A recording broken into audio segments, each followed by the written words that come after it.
There's a process that costs less than $2 in materials and takes about 20 minutes. You heat a dull blade, you quench it in warm oil, you run it across a sharpening stone, and the knife that has been scraping through tomatoes and tearing through chicken instead of cutting comes back sharper than the day you bought it. Not sharp like a recently honed knife, sharper than factory. The crystalline structure of the steel has been realigned.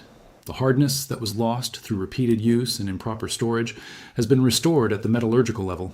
$2, 20 minutes. And the custom knife that a professional sharpening service charges $40 to treat, or the chef's knife that a replacement would cost $200, is better than new. This process is called heat treatment. More specifically, it is a simplified home requenching technique based on the same metallurgical principles that blacksmiths have used for 3,000 years. Every swordsmith in feudal Japan understood it. Every Viking blade maker who forged pattern welded steel understood it. Every colonial American blacksmith who made farm tools and kitchen knives understood it. Heat the steel to the correct temperature. Quench it in oil. The steel becomes hard again. This knowledge was universal for millennia. It was taught from master to apprentice. It was the foundation of every cutting tool civilization has ever produced. And it has been almost completely erased from consumer knowledge in 2 generations. Then, someone in a corporate boardroom did the math. The knife and blade industry generates over $5 billion annually in the United States. Replacement kitchen knives and professional sharpening services add billions more. A $20 home heat treatment and sharpening setup that permanently restores any blade is not a market segment. It is a market elimination, and what eliminates markets does not get featured in the knife manufacturer's care and use guide. Welcome to Forbidden Fix. If these stories matter to you, hit subscribe and the bell. This is where we dig up what industries spent decades trying to erase. To understand why heat treatment restores a blade, you need to understand what a cutting edge actually is at the metallurgical level and what happens to it over time. Steel is an alloy of iron and carbon. The properties of steel, including hardness, toughness, and edge retention, are determined by the arrangement of iron and carbon atoms at the crystalline level. When steel is heated to a critical temperature called the austenitizing temperature, the iron crystal structure transforms from body-centered cubic to face-centered cubic, a phase called austenite. In this phase, carbon atoms dissolve uniformly into the iron crystal lattice. When the steel is then quenched, cooled rapidly in oil or water, the face-centered cubic austenite does not have time to transform back slowly. Instead, the carbon atoms are trapped in the crystal structure as the iron reverts to body-centered cubic. This creates a distorted, strained crystal structure called martensite. Martensite is extremely hard, significantly harder than the softer ferrite and pearlite phases that form during slow cooling. This hardness is what allows a cutting edge to hold its geometry under stress. But here is what happens to your knife over years of use. Every time the knife contacts a hard surface or is improperly stored, the edge undergoes micro-deformation. The martensite at the apex of the cutting edge is stressed. Repeated stress causes the crystal structure to progressively shift. The martensite transitions towards softer iron phases. The steel softens at the molecular level. The knife still looks like a knife. The blade geometry is still there, but the steel at the cutting edge has lost the hardness that allowed it to hold a fine edge. Standard sharpening removes the soft metal and exposes fresh steel below.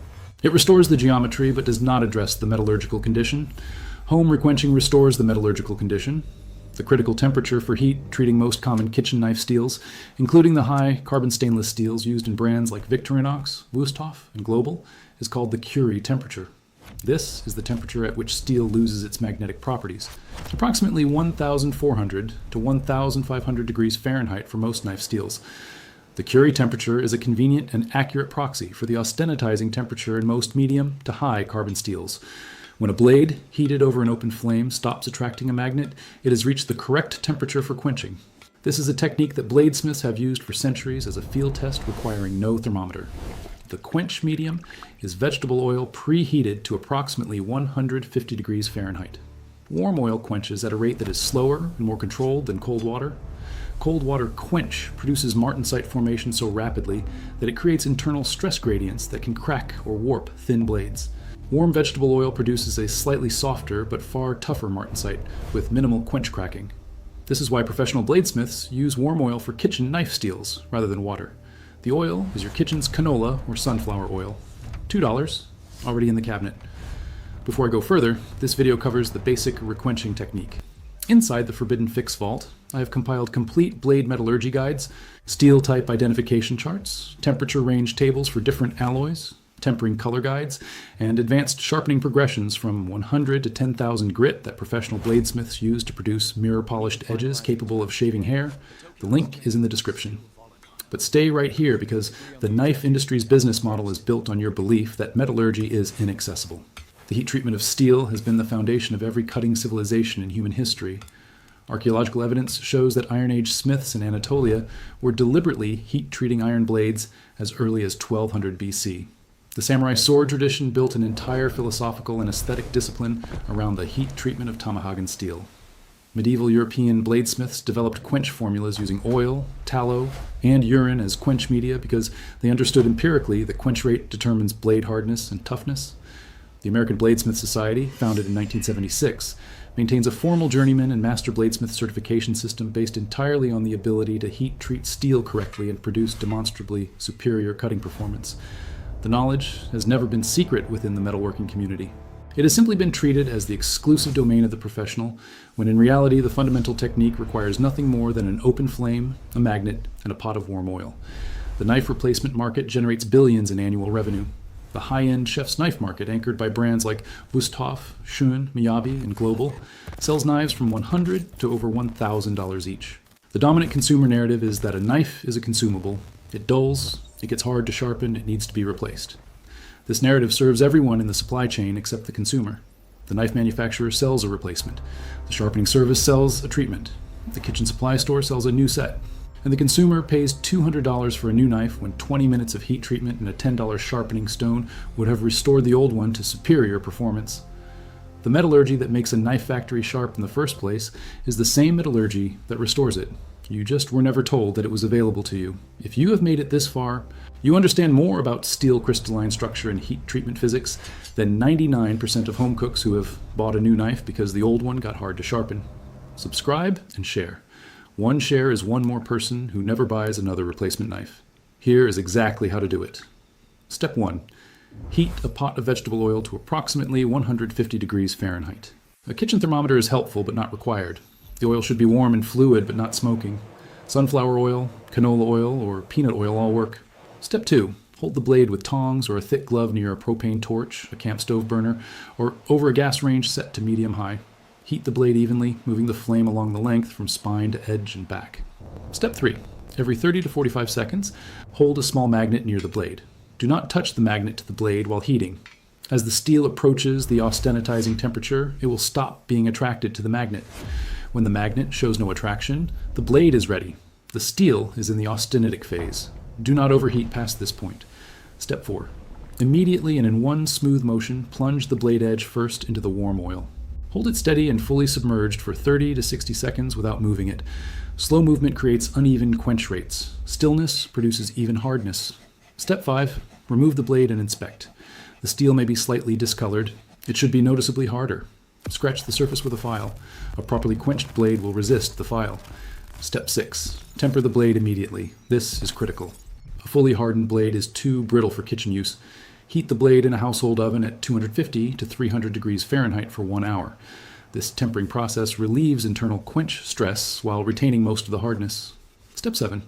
Sharpen on a 1000 grit stone, followed by a 3000 grit stone. Finish on a leather strop. Total materials cost under $2 in oil. Compare that to the $200 replacement knife or the $40 professional sharpening service. I need to be honest with you. This technique produces excellent results on medium to high carbon steels. It is less effective on very low carbon stainless steels used in inexpensive stamped knives, which do not respond meaningfully to heat treatment because insufficient carbon is present to form martensite. On ceramic knives, this technique is inappropriate and will damage the blade. On knives with handles that cannot withstand heat, protect the handle with wet cloth or heat-resistant tape. Heating unevenly or overheating past the austenitizing temperature causes grain growth that reduces toughness and can make the blade brittle. Practice on an inexpensive or damaged blade before treating a knife you value. The tempering step is not optional. An untempered blade is dangerously brittle and can shatter under lateral stress. And if your knife steel is unknown, test a small section of an inconspicuous area first. Not every steel alloy responds identically to this protocol. For 3,000 years, every person who depended on a cutting tool for survival knew how to restore its edge at the metallurgical level. The blacksmith was not a specialist you hired. He was a neighbor who taught his craft. The heat treatment was not proprietary technology. It was community knowledge passed from hand to hand across generations. Then industrial manufacturing arrived, then mass production, then the throwaway economy.